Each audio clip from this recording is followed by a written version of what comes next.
Selamat pagi. Materi kita hari ini adalah hidrokarbon mengenai isomer dan reaksi senyawa hidrokarbon.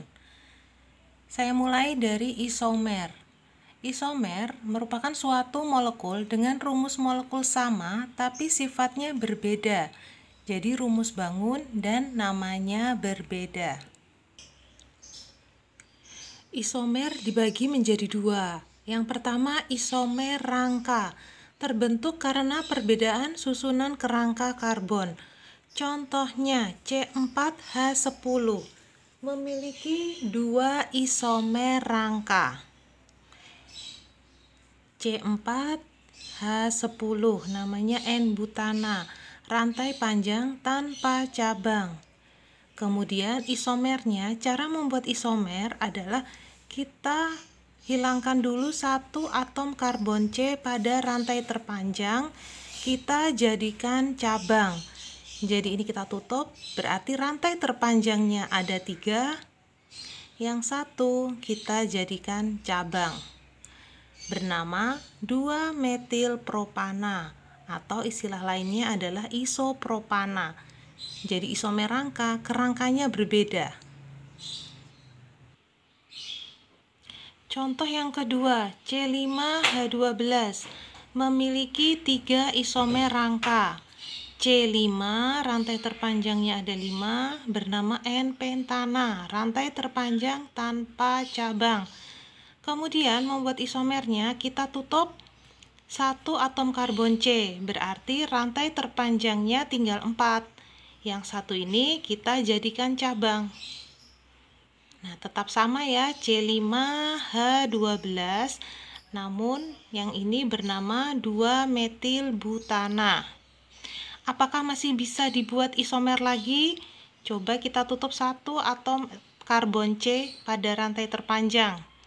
Kemudian kita jadikan cabang bernama 2,2-dimetilpropana.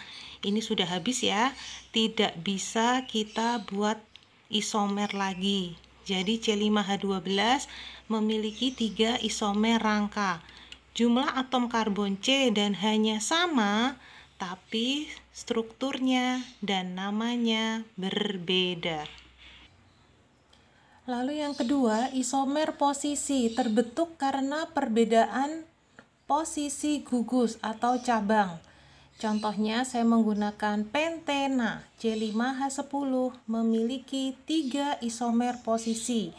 Kita buat dulu rantai terpanjang tanpa cabang bernama 1-pentena. Kemudian apakah bisa dibuat isomer? Kita tutup rantai terpanjangnya 1, berarti rantai terpanjangnya tinggal 4. Satu atom karbon C ini kita jadikan cabang. Kenapa tidak saya letakkan di sini? Ini bisa juga. Nah, kemudian ini bernama 3-metil-1-butena. Nah, kita saya pindahkan ke atom karbon C pada nomor 2, bernama 2-metil-1-butena. Nah, perpindahan posisi dari nomor 2 ke nomor 3 ini yang disebut isomer posisi. Posisi cabangnya ada di atom karbon yang berbeda. Paham ya? Ini sebenarnya sama, hanya posisi cabang yang berbeda. Nah, ini ada soal berapa jumlah isomer dari heksana heksana C6H14. Kita buat dulu rantai terpanjangnya tanpa cabang N-heksana. Kemudian kita tutup salah satu atom karbon C, artinya rantai terpanjangnya tinggal 5. Satu atomnya saya pindah menjadi cabang 2-metilpentana. Ini perpindahan dari cabang di urutan kedua ke urutan ketiga, ini yang disebut tadi isomer posisi. Posisi cabangnya berpindah tempat. 3-metilpentana. Kemudian atom karbon terpanjangnya saya tutup lagi, saya jadikan cabang. Nah, perubahan ini yang disebut isomer kerangka. Kerangkanya berbeda ya, cabangnya rantai terpanjangnya sudah terpotong, sudah berbeda. bernama 2,3 dimetil butana. Kemudian satu lagi letak cabangnya dipindah bernama 2,2 dimetil butana. Jadi isomer dari heksana ada 1, 2, 3, 4, 5. Selanjutnya adalah reaksi senyawa hidrokarbon. Yang pertama ada reaksi oksidasi. Reaksi pembakaran hidrokarbon dengan oksigen menghasilkan karbon dioksida dan uap air. Jadi saya buat contohnya adalah metana. Reaksi oksidasi atau reaksi pembakaran itu hidrokarbon ditambah gas oksigen akan menghasilkan karbon dioksida dan uap air. Ini belum setara, lalu kita setarakan. Bagaimana cara menyetarakannya? Kita lihat dulu metana CH4, jumlah C-nya ada 1, sudah sama.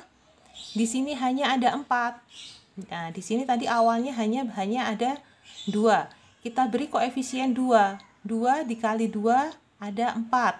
Sudah setara ya. Kemudian kita setarakan jumlah O-nya. O-nya ada 2. Di sini O-nya juga ada 2. Berarti ada 4. Di sebelah kiri awalnya hanya ada O2. Berarti kita tambah koefisien. 2 dikali berapa biar jadi 4? Ini adalah dikali 2. Sudah setara. Kemudian reaksi substitusi adalah reaksi penggantian suatu atom oleh atom lain.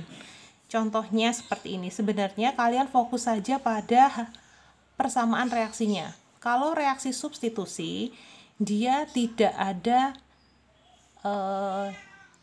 ikatan rangkapnya. Nanti saya beri contoh reaksi berikutnya. Nah, yang ketiga, reaksi adisi, reaksi perubahan ikatan rangkap menjadi ikatan tunggal. Jadi perubahan dari ikatan rangkap menjadi ikatan tunggal. Sedangkan eliminasi, reaksi perubahan ikatan tunggal menjadi ikatan rangkap. Kebalikan dari reaksi adisi, dari ikatan tunggal menjadi ikatan rangkap. Jadi perbedaannya tadi, kalau reaksi substitusi dia tidak ada ikatan rangkapnya. Kalau reaksi adisi, awal, ikatan rangkapnya ada di awal. Sedangkan reaksi eliminasi, ikatan rangkapnya ada di akhir. Sekian, terima kasih.